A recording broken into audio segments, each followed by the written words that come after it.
Minasan, ohayo gozaimasu, konnichiwa, mungkin juga konbanwa. Nama saya Roberto Masami. Selamat datang di podcast Japanese Apartment atau mungkin lebih dikenal sebagai Japanese Popular Culture. Oke, hari ini saya nggak sendiri. Hari ini ditemenin sama Caroline Yonatan. Oke, silakan.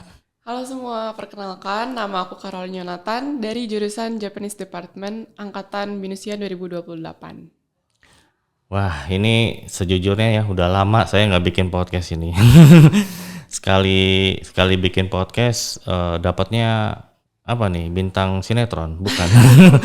Bintang film bukan ya? Ya, justru ini ya, di balik kecantikan Caroline ini ada apa ya, prestasi bulu tangkis ya. Iya. Ya, seru nih. Saya juga dengar-dengar dari teman-teman Caroline ini sering apa ya, main bulu tangkis juara gitu ya. Tapi mungkin sebelum saya ngomongin bulu tangkis, saya mau tanya-tanya kenapa masuk sastra Jepang? Oke, jadi awal itu sebenarnya karena mau pergi ke Jepang. Nah, di situ kayak kan bener-bener nggak tahu nih di Jepang tuh bakal ngomongnya tuh kayak gimana gitu kan. Terus akhirnya dikasih kayak tantangan sama orang tua. Kayak nanti kalau misalkan pergi ke Jepang harus udah bisa ngomong ya gitu. Kalau misalkan sampai sana belum bisa, kita bakal repot segala macam gitu kan. Waduh, Karena kita perginya nggak pakai tour. pressure ya. Iya. Kesasar kamu yang salah. Kayak gitu. Itu kelas berapa? Itu di SMP 2 ketiga, SMP 3, 2 SMP ketiga 3. ya. Itu liburan musim apa? Naik kelas atau? Liburan ya naik kelas SMP ke SMA Wah, di berat ya. Desember. Oh, liburan Desember. Desember tuh Liburan perginya. itu ya akhirnya. Iya. Kan kalau liburan sekolah kan Juli ya, Agustus. Juni Juli ya. Iya. Tapi itu yang pas lagi Desember gitu. Berapa hari tuh? Liburannya. Heeh. Itu liburannya kita hampir 2 minggu. Hampir 2 minggu. 2 minggu pressure satu keluarga. Ini pokoknya ada apa-apa Caroline yang salah nih. Tapi kan baru belajar ya. Ini belajarnya apa? Otodidak atau kursus? Awalnya otodidak dulu sensei. Belajar dari hiragana katakana itu masih otodidak. Terus cara nulisnya gimana, cara baca gimana masih otodidak. Abis itu pas udah bisa hiragana katakananya, mulai pengen ngomong, pengen tahu kosakata-kosakatanya, itu ikut kursus sebentar. Oh, ada kursus ya. Iya. Ya karena sejujurnya otodidak aja kan kaki jung ya, salah gitu ya. Tapi ada sih ya kadang-kadang yang animatednya ya, kan misalnya A gitu ya. Soalnya saya pernah apa sih waktu itu ada anak-anak juga yang ada yang masuk binus nih gitu ya. Terus saya nulis gitu, coba huruf A-nya gitu. Dia bikin yang lingkarannya dulu. Oh, maksudnya. Bukan yang gini atau enggak bikin ya gitulah salah gini. Enggak gitu urutannya, yang apa Yoko dulu tate baru nah gitu ya. Kalau I ya U masih oke lah, tapi A ya terus yang paling susah apa ya? Su juga tuh bikin ininya dulu baru horizontalnya. Itu deh. Tapi kursus adalah cara paling benar. Kenapa? Karena kan dilihat orang ya. Ini nggak gini gitu ya. Dievaluasi. Senseinya orang mana? Indonesia? Orang Indonesia. Oh ya, tapi mudah-mudahan sih kalau kursus ya kita dapat yang benar-benar jangan salah ya senseinya. Oke, tadi kan ke Jepang tuh, nyasar nggak akhirnya tapi? Sempat nyasarnya tuh di stasiun Shinjuku ya. Shinjuku. Karena line exit itu banyak banget. Iya, Tapi akhirnya benar. ya keluar juga sih. Exit nomor 8 ya. Oh salah. Nyasar nggak balik-balik. Di Shinjuku benar, Shinjuku. Shibuya juga lumayan ya. Iya. Shibuya sempat. Cuman di Shinjuku tuh lebih kayak ini kemana? Masih oke ya. Shibuya soalnya ada yang ya tulisannya Hachiko ada apa gitu kan ya, masih oke ya. Shinjuku bener. Shinjuku mana ya ada juga sih keluarnya ya karena nyebar kemana-mana gitu. Saya sih kalau ke Shinjuku turun di Otemachi sih. Karena ya saya ada itu kan rumah nenek saya kan dari Yoga tuh ya. Tinggal satu stasiun turun di Otemachi gitu. Nah, akhirnya ke Jepang, tapi nggak ada ya sempat nyasar-nyasar gitu ya. Iya. Sempat ngobrol nggak sih sama orang Jepang nanya arah gitu. Iya, Nanya apa waktu itu? Nanya. Kita nanya kayak kalau mau ke sini keluarnya di exit berapa. Oh, bawa ini kayak nih sini nih gitu. Coba kita nunjukin kayak foto destinasinya, terus nanya ke petugasnya gitu. baru ya dikasih tahu. Dijelasin kan? Dianterin malah dianterin. Kokonomi cuma suguite de migigawa nih. Waduh, Iya. ngomong apa ini orang? Baru setahun saya juga belajar gini ya. Sama, saya juga belajar baru kelas 2 ya. Ya, sama. Jadi kelas 2 SMA tuh sempat SMP sih belajar tapi kayak nggak serius ya. Karena kan nggak ada motivasinya buat apa nih saya belajar gitu ya. Tapi karena memang dipaksa, ya sama ya, kita sama-sama dipaksa ya jadinya ya, bukan terpaksa. Dipaksa gitu ya. Terus akhirnya masuk kuliah. Berarti tadi kan juga sama ya, gara-gara liburan terus. Iya, tapi kenapa pilih BINUS ya? Karena pertama tuh emang udah nagetin BINUS gara-gara univ yang paling dekat lah dari rumah. Terus juga ada sastra Jepang, dan sebenarnya tuh ada beberapa univ lain yang emang sastra Jepang, tapi pilih BINUS itu gara-gara sebenarnya kan sebelum masuk sini aku sempat research dulu kan, kayak kira-kira apa sih yang bakal dipelajarin kalau misalkan sastra Jepang univ ini gitu. Terus research punya BINUS, kurikulumnya itu ternyata kan namanya sastra Jepang dulu ya, masih sastra Jepang. Abis itu pas lihat kurikulum ternyata yang dipelajarin itu nggak sastra banget itu gitu. Iya ya. Kayak masih banyak mata kuliah lain kayak budaya, terus bisnis Jepang gitu-gitu, etos kerja kayak gitu. Kadang iya kita juga sering kejebak ya, namanya sastra Jepang gitu. Dulu saya juga kuliah budaya dan sastra Jepang. Pikir seharian baca novel ya, terus bikin novel, terus apa ya, bikin puisi gitu ya. Waduh, itu kelemahan saya tuh. Novel sih masih bisa, seru ya, tapi kalau puisi aduh, apalagi apa ya, syari-syari gitu ya, nggak ngerti. Akhirnya masuk BINUS, shock nggak tuh belajar di BINUS? Lumayan pas transisinya sebenarnya Transisi Sensei. ya. Ya karena kan sebelumnya belajar cuman kayak hurufnya, terus kayak cuman belajar kaiwa singkat baru bisa sedikit banget. Terus iya, akhirnya kaiwa ya. masuk ke BINUS. Sebenarnya diajarin juga dari awal banget juga hiragana katakana. Cuman dari masa perkenalan itu sampai masuk bener-bener belajarnya tuh agak lumayan kaget dikit. Iya. Kita juga ada native sensei ya, namanya Momoko Takai sensei. Itu ya apa namanya, Momo sensei itu selalu ini ya, ngomongnya cuma bahasa Jepang sih misalnya. Jadi nggak ada pilihan gitu ya. Misalnya tanya apa ya, "Shikuda chanto dekimashita?" gitu ya. Gitu ya.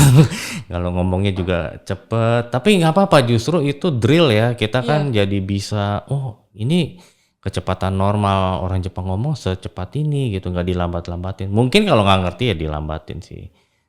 Ya ini ya, kalau sama Mo Sensei udah nyambung ya. Iya. Kebayang nggak sih dulu masih belum kelas ini. juga ngomong bahasa Jepang kan soalnya. Seru ya, makanya saya juga justru saya masuk di BINUS ini kalau ada orang Jepang atau memang Momo Sensei kan ya udah saya biasain juga ngomong pakai bahasa Jepang. Ngebantu itu ya beneran. Kayak mungkin kita pulang sih nanti ya makan apa gitu ngomong bahasa Indonesia lupa, tapi balik lagi ke BINUS wah, lancar lagi nih. Bener-bener. Nah, terus kita mungkin langsung mau ngomongin ini tadi ya, bulu tangkis. Ini saya ada foto-fotonya nih. Oke. Ini main bulu tangkis sejak kapan ya? Mulai mainnya itu sejak SMP kelas 2 Sensei. Kelas 2, bukan SD? Bukan, SMP agak SMP. sedikit telat sih sebenarnya. Oh, SMP telat ya? Telat hitungannya kalau targetnya masuk pelatnas. Oh iya. Oh, pernah pelatnas? Enggak sempat Sensei. Nggak sempet ya. Pelatnas tuh SD ya? Pelatnas itu sebenarnya dia maksimal usia 18, 19. Oh. Dan diseleksi lagi buat masuknya. Gak salah sih. Saya SD aja direkrut waktu itu ya, masuk pelatnas ya. Bulu tangkis juga ya. Itu aduh berat banget ya. Tapi pernah nggak lihat orang yang itu latihan gitu pelatnas? Pernah, karena kebetulan teman aku juga ada yang udah masuk pelatnas, jadi tahu kayak gimana latihannya pagi sore segala macam. Sebenarnya dulu juga waktu masih di klub, masih di bawah naungan klub, itu latihannya juga pagi sore sama Sensei. Kadang pagi ya? Siang sore malah. Pagi siang sore sekolah gimana jadi tuh? Jadi istirahat cuman iya sekolahnya kayak kadang pergi, kadang datang, kadang virtual. Virtual. Oh ya waktu pandemi ya. Iya. Virtual tuh gimana dong? Berarti kita kayak Zoom gitu. Kelasnya cuman sekedar jelasin terus kita ya udah dengerin aja di Zoom gitu. Oh, Gak saya, datang ke sekolah. saya kira ngelawannya, saya nge-zoom ya, kita lawan. Orang yang Enggak. di sana saya juga udah mukul gini. Nah ini kacau ini. Ya bulu tangkis susah ya waktu lagi pandemi ya nggak bisa ya. Ini berarti 2002 pandemi udah selesai. Ini kelas berapa nih? 2022 ini kelas kayaknya SMP kelas 3 Kelas 3 ya. apa SMA kelas 1. Kelas 3. Ini apa sih? Pulau Intan Karisma Ini Kejuaraan di Bulu Tangkis kejuaraan Kota. kota Sensei. Ini di mana? Jakarta ya? Jakarta, heeh. Ya oke. Juara 3. Dapat apa nih juara 3? Dapat uang, sertifikat, medali sama ada kayak Merchandise. heeh. Oh, itu chemical apa ya? Oke. Ini uangnya nggak seberapa ya kalau juara 3 ya? Iya, lumayan. Lumayan ya. Lumayan lah. Oke, ini masuk 2023 itu udah mulai turun di turnamen-turnamen nasional se-Indonesia. Terus waktu itu ini di Surabaya. Dan ini tuh sebenarnya turnamen ini itu dia kayak skopnya ranking juga Sensei. Jadi kalau misalkan nggak nyampe ranking sekian itu nggak bisa terkualifikasi di turnamen ini. Oh gitu. Makanya difokusin banget. Pas di sini tuh aku main ganda putri. Ini ganda ya, nggak takut apa main ganda? Saya paling takut main ganda kena sabut dari belakang. Ini pressure-nya sih tinggi ya karena kan apa ya? Sama orang. Iya kita main gini, saya pikir yang belakang mukul kata ya kelewat. Saya pikir kamu yang mukul lah, saya pikir kamu yang mukul nyalain gitu. Sering kayak gitu ya? Iya cuman ada latihannya jadi kayak lebih intens terus lebih klop lah bola ini siapa yang ngambil. Nah koordinasinya ya kalau saya buang sini berarti ini emang saya oper gitu ya. Saya pernah main tapi nggak pernah ganda, takut saya main ganda. Udah saya ini aja tunggal aja. Kena sahabat saya takut. Pernah sih teman saya bercanda di smash saya. Bukan raketnya tapi koknya kena kepala saya. Bercandaan sih tapi ya. Ini? Nah ini udah masuk ke BINUS waktu itu 2025. Turnamen pertama aku di BINUS. Itu BINUSian Cup. Jadi ini tuh kayak turnamen yang diselenggarain sama panitianya tuh dari anak-anak BINUS juga. Terus se-BINUS juga yang pesertanya dapat juara 2 di ganda campuran. Lumayan loh cuannya tuh. 750. Juara 1 juta ya. Wah, ini berat nggak waktu itu? Ini ganda juga ya berarti ya? Iya, ganda campuran. Berat nggak nih waktu itu lawan-lawannya? Nggak terlalu Sensei. Wah. Cuman juara satunya aja yang berat. Serem kan? Kayaknya nggak ada papanya mereka. Tapi juara 1 ya. Badannya gede ya mungkin ya. Smashnya kenceng juga kali ya. Tapi hebat ya nih kakak ini nyeker ya. Nggak pakai sepatu. Mungkin tidak lepas ya. Saya kira saya main nyeker gitu. Oh gitu. Raket oke. Ini? Ini di turnamen dari BINUS juga. Charity Cup di Bekasi. Dapat juara 1. Juara 1. Oh berarti hadiahnya tambah gede ya? Iya. Wah, ini berapaan? Berapa ya? Sekitar 1 jutaan. Ya. 1 jutaan. Wow. Iya sekarang 1 juta umumnya juara 1 gitu ya. 5 juta pernah nggak sih juara 1?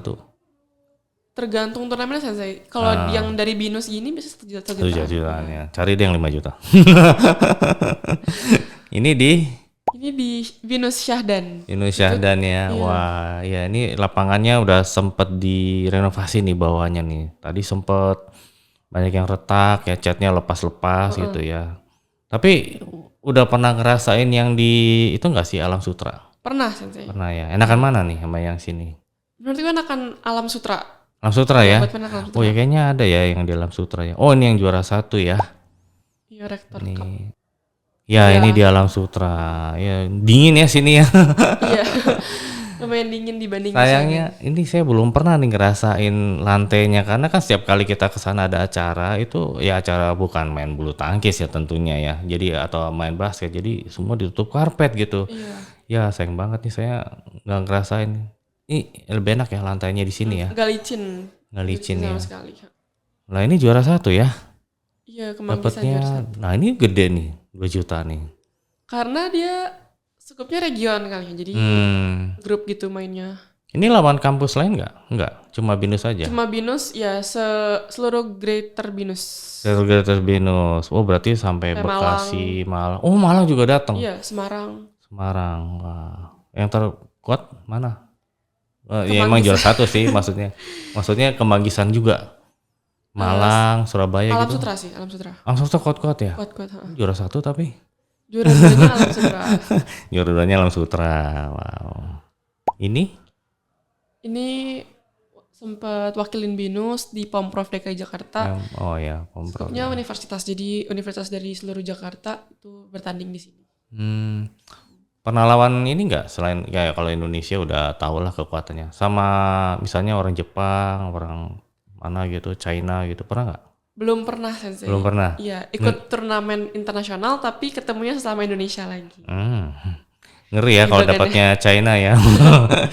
Soalnya di Olimpiade aja dia juara terus nih. Oke, ini Rektor Cup ya? Iya, 2024. 2024. Ini juara juga nih? Iya, juara 1. Juara 2 di sini. Oh, ini Silver. juara 2. Iya. Wah. Kalah sama Alam Sutra. Iya, yang tadi ya karena Alam Sutra kuat ya. Iya. Wow. Ini di Alam Sutra juga ya? Iya, finalnya di Alam Sutra. Ketutup soalnya nih. Iya. Yang ini ya, Alam Sutra enak banget loh lapangannya. Aduh. Kasih tahu dong kalau ini manggung. Kasih tahu dong kalau lagi main. Tahun ini Sensei. Tahun ini ya, bulan November. November. Ayo teman-teman dukung tuh Caroline ya. Nanti saya mau datang deh. Soalnya saya juga kalau lagi main basket, ya saya kadang-kadang udah jarang main juga ya. Tapi kalau teman-teman main ke Syadan, saya nyusul tuh. Tapi kadang sampai malam sih ya kalau basket. Ini jam berapa sih latihannya kalau ini? Kalau ini waktu itu final sekitar jam 9 pagi udah mulai Sensei. 9 pagi. Kalau latihan? Kalau latihan rutin, itu di Syadan. Syadan. Itu malam apa sore? Jam 10 pagi sampai 5 sore, bebas mau fleksibel sih mau main ya di fleksibel jam ya kalau kita karyawan malam. Ya, setelah jam 5. Jam 7 makan, kalau makan banyak ya tahu sendiri deh, enak deh. Ini di Syahdan ya? Iya, ini main grup. Main grup ganda juga. Iya, ganda campuran. Oke. Ini juara 2 ya? Iya. 2024. Banyak ya ini juaranya ya. Oke, ini Syadan tadi ya. Lah ini main padel sekarang nih. Iya, ini baru Sensei. Ya baru ya. Baru berapa bulan atau udah setahun? Main-main itu sebenarnya kan main fun aja ya, nggak ada latihan segala macem. Sekitar 6-8 bulan kali ya. Ini udah main 6 bulan? Pertama kali mainnya. Oh, ini udah juara 3 loh. Baru iseng-iseng main udah juara 3, ya ampun. Ini apa ya? Udah punya raket sendiri? Ada Sensei. Ada ya? Mahal dong. Ya gitu deh. Karena saya juga pengen main-main, terus saya nggak tahu ya, saya tipikalnya kalau pengen tuh ya pasti pengen beli raketnya juga kan. Terus pas saya lihat harganya, nah itu saya jadi gimana ya, kalau saya main tuh harus fokus, ini kan invest kali ya. Bukan invest apa, ini dijual nanti jadi 10 juta, nggak gitu. Invest maksudnya invest kesehatan kan. Jadi dengan saya misalnya beli 1 juta nih, ya bukannya saya berharap saya lebih sehat, tapi pokoknya olahraga kan sehat. Nah, jangan sampai udah beli mahal-mahal, males. Iya, terus ya udah buat pajangan aja tuh, kayak wayang golek gitu, apa ditaruh gini buat apa? Kayak teman saya baru pakai 3 bulan, bosan bro katanya. Kenapa? Ya gitu, cuma mukul-mukul bola. Ya olahraga apa? Bola juga deket ditendang, ini juga deket juga ditangkis, gimana sih gitu. Capek kali ya gitu ya. Terus ini tekniknya sama nggak kalau main sama bulu tangkis? Beda banget ternyata, walaupun kayak sama-sama olahraga raket. Mungkin di cara pegangnya kali yang sama, tapi kalau teknik mukulnya, terus yang kayak smash dan lain-lain tuh beda jauh sama bulu tangkis.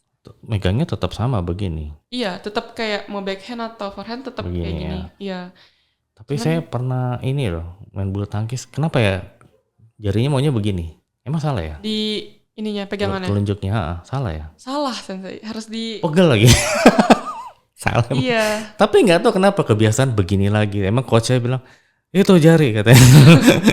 Iya coach, maaf saya giniin lagi. Tapi gini lagi, nggak tahu ya. Mungkin nggak bakal saya main bulu tangkis. Padel Bolanya berat. Bolanya berat, kayak mirip bola tenis. Bola tenis ya. Jadi mukulnya juga ada tekniknya sendiri, karena kan kalau bulu tangkis selama ini kan kok ya dari bulu gitu kan, jadi kayak Shuttlecock ya. lebih ringan gitu kan. Tapi kalau padel berat. Berat. Tapi kan ini loh, netnya kan kalau bulu tangkis tinggi, padel gitu. Terus gimana tuh? Aman-aman aja mukul. Awalnya out terus ke dinding terus kan, karena bener-bener masih awam banget. Terus akhirnya kayak gini kalau mukul mau datar tuh harus gini raketnya. Jadi ya udah. Tapi jujur ya, saya juga dulu dari main bulu tangkis tiba-tiba main apa ya, tenis ya. Dulu kan belum ada padel ya. Itu home run sampai keluar. Saya lagi di Senayan, saya dimarahin. Gimana sih mainnya? Bukan gitu, ini bukan main baseball. Iya, saya home run. Selain main padel apa? Pickle main nggak? Main sensei. Pickleball. Main. Aduh, itu lebih sulit. Apa ya? Sulit ya? Lebih intens juga. Karena kan gerakannya. bolanya lebih kecil ya. Kalau tenis segini dia katanya kayak bola pingpong ya? Iya, terus kayak lebih ringan sama ada bolong-bolong gitu. Jadi kayak. Tapi mental tuh. Kayak pingpong ya gitu. Iya, justru karena dari pukulannya sensei. Karena kan kalau padel kan dia lebih kayak apa ya, mukul bola datar aja gitu kan. Tapi kalau pickle tuh lebih dari bawah terus di swipe ke atas gitu. Di swipe harus gitu ada follow through-nya gitu. Bisa curve juga gitu ya, ada tekniknya ya. Bisa kayak bola slice gitu. Apa tuh slice?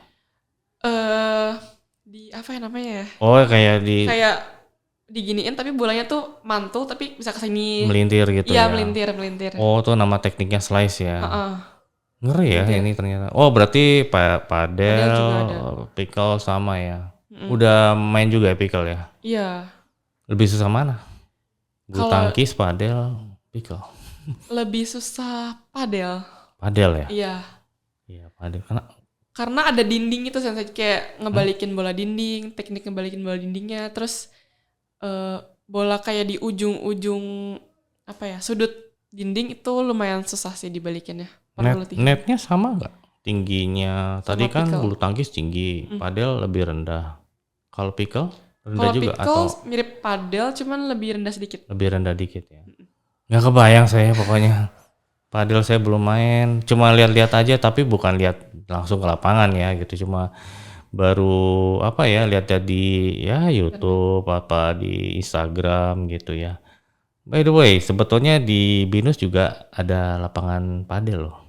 Oh, di tahu nggak di mana? Dekat-dekat Anggrek ya? Iya, dekat Anggrek. Belum buka. Ini masih bulan Juli. Nanti tapi udah lihat ya? Udah sempat lewatin. Lihat ya, ada ya. Saya kan kalau lagi lewat pulang gini. Oh, tadi tempat parkir. Tapi buat apa kalau tempat parkir nggak nggak berguna? Ya berguna sih tempat parkir. Tapi kan padel sekarang lagi hype ya. Lagi hype. Nah, seru ya nih. Nanti kalau udah open coba deh di sana. Saya juga nggak tahu nanti kayak apa sih. Kayaknya masih ada parkirannya luas, padelnya juga ada gitu ya. Nanti saya juga baru masih ketutup bedeng-bedeng gitu kan, jadi nggak kelihatan. Ini. Ini di mana ya? Ini pas short course 2025. Ini di Osaka. Osaka. Rame ya, ini berapa orang ya? 1, 2, 3, 4, 5, 6, 7, 8, 12 ya. Wah, ini bulan apa ya? Ini waktu itu bulan November berangkatnya. November, ini ada di tengah ada Rudy Sensei ya. Rudy Sensei yang ngebimbing kita. Ini di Namba ya? Iya, di dekat Namba Station. Dekat Namba Station. Kayaknya pada kedinginan nih. Bulan ini emang udah dingin ya? Berapa derajat ya? Sensei. Berapa derajat ya? Ada 5 derajat. 10? Iya, 5 sampai 10 derajat. 5 sampai 10 ya. Soalnya ya kalau kita orang tropis tiba-tiba daerah dingin pasti nggak biasa ya gitu. Tapi nggak sakit ya? Aman sih sensei. Aman ya? Aman. Waktu 2024 ada yang demam ya waktu itu ya, kedinginan katanya, tidurnya juga kedinginan katanya. Sini enaknya short course ini ya, kita kan bukan tinggal di hotel, nah itu kan tinggal di bareng host family gitu. Sama host family. Terus apa sih yang paling berkesan atau bingung ya? Berkesan. Pas tinggal sama host family-nya, karena selama ini kan belajar bahasa Jepang, terus nggak terlalu sering pakainya juga kan, karena nggak gitu ada kesempatan buat pakainya di sini. Terus pas tinggal sama host family itu baru kayak berasa banget gitu, kayak oh ternyata kayak gini, budayanya kayak gini, cara ngomongnya juga kayak gini. Jadi apa-apa tuh struggle sendiri gitu. Makan pagi ya. Iya. Kan kadang-kadang agak canggung ya ketika dibilang makan pagi mau apa gitu ya. Asa nani tabemasu ka? Asa nani mau apa? Itsumo nani o tabemasu ka? Ditanya gitu ya. Kok kayak anak sendiri gitu ya, itu agak gimana gitu, canggung. Iya. Itu ditanya waktu itu, makan pagi apa gitu, mau nasi, roti gitu ya. Ya, tapi lucu di Jepang tuh gini, kalau misalnya kalau di Indonesia kebalik ya, di Indonesia tuh makan pagi sedikit, kayak segitiga gitu, pagi sedikit, siang banyak, malam malah buffet gitu ya. Makan martabak, makan nasi, apalah wah itu komplit. Pagi nggak makan nasi, tapi kita kebalik ya, di Jepang justru segitiganya yang di atas yang lebar makin mengecil. Pagi makan nasi, kayak apa ya, pagi tuh full course ya. Set meal Set gitu. meal. Makannya ada nasi, ada sayur, makan semua nggak tapi buah gitu semua dimakan. Iya. Makan kesemak ya, Oh iya ada. lucu ya. Malam-malam tapi itu makannya. Iya pagi dapat nggak? Pagi enggak. Iya, kita jarang makan kesemak di sana, hampir tiap hari kali ya. Iya. Iya, karena di sana penghasil kesemak sih. Jadi, buset, pagi, siang, malam, kadang-kadang ya, wah ada ya berhubungan sama kesemak. Tapi nggak tiap hari kesemak juga sih. Cuma ya ada aja tiap hari kesemak ya. Nah, pagi tadi makan banyak, siang kan karena kan keluar ya gitu. Terus malam makannya apa aja? Malam itu makannya nggak terlalu banyak dikasihnya sensei. Paling kayak inari gitu. Inari Inari. 2. Oh, itu kulit tahu ya. Ya, terus kayak rebus-rebusan labu rebus gitu, labu kuning Ya, kayak itu gitu. apa namanya? Kabocha ya. Sama miso soup. Miso soup. Iya. Kaget gak sih kayak gitu? Buset, ini kayaknya di Indonesia saya makannya seru gitu ya, di sana ya udah. Mana nih? Saya pikir appetizer. Ya kalau saya juga udah gede kan udah ditawarin bir gitu, mau bir minum nggak? Oh gitu, enggak ya. Enggak. Iya, kalau saya ditawarin kan, jadi saya minum terus saya pikir ini appetizer nih, mana nih? Ya udah, bir sama edamame selesai gitu ya. Tapi kalau misalnya teman-teman nggak terbiasa minum itu nggak apa-apa gitu. Tapi kan ada keluarga, nih, yo ini aja, this is Japanese traditional way katanya apa gimana saya nggak tahu. Ya gitu ya. Nah ini di Ini di Wakayama-jo. kayak Majo ya. Sempat naik ke atas nggak tuh? Sempat sensei sampai Sempat di ya. sini, sekitar sini dong. Asik ya, kalau di atas tuh kelihatan ya semua rumah gitu ya. Kalau di Jakarta, Ketutup tutup apa? polusi. Oh sih. Sana bersih ya. Iya, banget. Kayaknya apa ya? Ujung sampai ujung kayak nggak ada polusi, kelihatan gunung juga kelihatan gitu ya. Karena kan Wakayama ya, Yama, ada Yamanya pasti ada gunungnya ya kelihatan gitu gunungnya. Ya udaranya bersih nih. Apalagi? Oh ini siapa aja nih? Ini bareng teman-teman sekelas, ada Isa, Zafi, sama Evelyn. Oh iya nih. Oh iya ini nih ya, udah mulai momiji daun merah ya. Bawa pulang nggak nih daunnya? Bawa pulang 2 sensei. 2 ya. Ya ngapain juga banyak-banyak sih. Asik kan, tapi ini akhirnya dipakai buat apa daunnya? Sampai sini jadi pembatas buku gitu sih. Batas buku ya, ya. Iya. Kadang-kadang agak ngecap ya di kertas, tapi itu malah jadi apa ya? Print Kayak- gitu ya. Iya. Bulan apa gitu kan 11, oh ada capnya gitu. Punya diary nggak? Masih main diary nggak? Masih, aku masih. Masih tulis tangan. Iya, jurnal gitu. Jurnal ya. Kalau kadang-kadang kan orang bikin blog gitu ya, malah ditulis, diketik gitu. Ya tapi nggak ada itunya ya gitu sayang. Di Jepang itu bahkan kalau saya nggak tahu ya orang Jepang masih nulis nikki nggak ya itu, jadi nulis terus ya ditaruh, dikasih apa, ditaruh bunga apa, dijepit gitu ya. Ya sedikit. Ini ingat nggak kalau misalnya kita napas gitu ya, ada aromanya apa gitu ya, aroma momiji gitu ya, harum gitu. Ya nggak tahu sih kalau nggak sensitif nggak terasa ya, tapi kalau Olin ngerasain nggak? Ada sih pas di sini karena bener-bener ini kiri kanan daun momiji semua kan. Iya ya, beda ya baunya ya. Iya. Di Indonesia ada nggak sih? Nggak ada ya. Momijinya udah nggak ada. Kadang ini loh ditaruh di mochi kan, terus sedikit tuh aromanya agak nempel tuh. Sama, tapi enggak ya, kalau bulan 4 tuh sakura tuh, enak juga tuh baunya. Kenapa dulu nggak bulan itu aja ya, pas lagi sakura ya? Lagi high season kayaknya, terlalu high season. Dulu sih kita juga pengen short course-nya itu kalau bisa memang April ya. Tapi high season mahal banget Iya. itu. Nanti kita mau ngomong ada teman kita juga ya, namanya Hafid ya. Mungkin kita ngomongin short course 2026 nih mau kemana. Seru sih, nanti kita tungguin aja ya podcastnya. Oke, ini Ini lagi jalan-jalan di dekat Wakayamajo juga. oh ini lagi jalan-jalannya. Ini saya kalau serem nih jaket-jaketnya nih seragam nih. Keren loh, tapi ada ikan koinya. Kalau di Jepang ikan koi ada simbol tertentu, artinya beda sih. Kalau kita kan mikirnya koi itu ikan kali ya, lucu. Tapi kalau Jepang ikan koi itu artinya orang-orang yang lawan arus. Iya, tapi kalau mungkin orang-orang asing pakai ini ya nggak tahu sih. Tapi kalau orang Jepang sendiri liatin, gitu ya agak kaget ya. Oke, untuk kesan-kesan masuk sastra Jepang di BINUS ya, Japanese Department, ada nggak?